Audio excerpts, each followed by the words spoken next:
In this video, I'd like to do a quick unboxing of the F18 from ZKT. So let's look what we get in the box first. So there's the product manual. We've got the bio time. This is for time and attendance.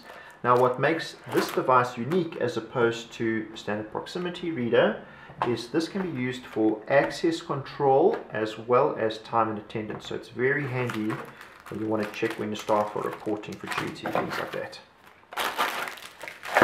We have the various accessories, the back plate there, there's the wires, there's the actual little screw there, screwdriver.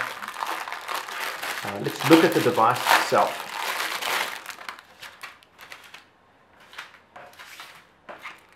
There's a little tag. Now the device itself, so it's got our biometric reader over there for fingerprints. Users can also punch in manually by entering their details, and it will work with cards and tags as well, so you'll be able to check in manually.